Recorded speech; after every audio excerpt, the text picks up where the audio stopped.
এই যে জাতীয় ঐক্যমত্য কমিশন গঠন হয়েছে, যারা সংস্কার প্রস্তাব নিয়ে কাজ করছে, আমরা সেখানে প্রতিদিন যাচ্ছি এবং তাদেরকে সহযোগিতা করছি।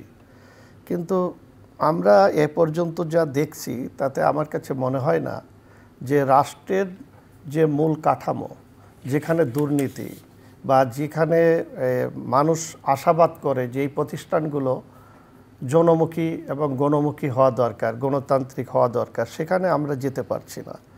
যেমন ধরেন, আমরা বলেছি যে পুলিশ প্রশাসনকে ঢেলে সাজাতে হবে, আমরা বলেছি নির্বাচন কমিশনকে স্বাধীন করতে হবে, আইন কমিশন বা বিচার ব্যবস্থাকে আমরা স্বাধীনভাবে ঢেলে সাজানোর জন্য বলেছি, দুর্নীতি দমন কমিশনের ব্যাপারে আমরা বলেছি। কিন্তু এই জায়গাগুলোতে আমরা খুব একটা ঐক্যমত্য হতে পারছি না।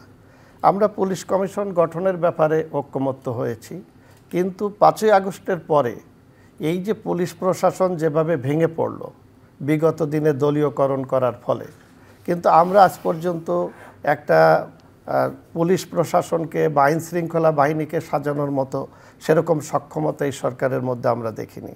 আপনি যদি বিচার ব্যবস্থার কথা বলেন, আইন কমিশন একটি প্রস্তাব তারা কিন্তু দিয়েছে, দুর্নীতি দমন কমিশনের একটা প্রস্তাব দিয়েছে।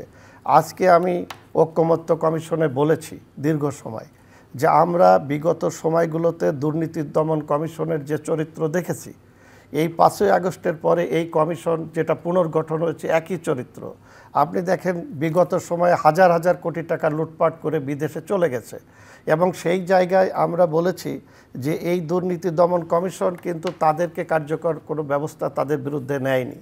অনুরূপভাবে এই যে সরকার ক্ষমতায় এসেছে, আসার পরে আমরা বলেছি যে এই যে দুর্নীতি দমন কমিশন, তাদের ব্যাপারে আপনি দেখেন এই যে বর্তমান সরকারের কয়েকটি মন্ত্রণালয়ের বিরুদ্ধে যে অভিযোগগুলো উত্থাপিত হয়েছে, দুর্নীতি শত শত কোটি টাকার, কয়েকজন এপিএস কিংবা ব্যক্তিগত কর্মকর্তা, সেখানে কিন্তু তারা কিছু করতে পারে নাই।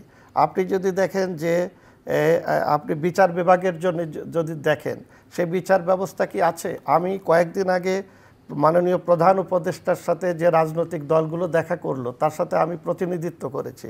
আমি সরাসরি প্রধান উপদেষ্টাকে বলেছি যে অভ্যুত্থানের পরে যে রাষ্ট্রের গুরুত্বপূর্ণ যে প্রতিষ্ঠানগুলো ছিল, জনপ্রশাসন, পুলিশ প্রশাসন, বিচার ব্যবস্থা, এগুলো ভেঙে পড়েছিল।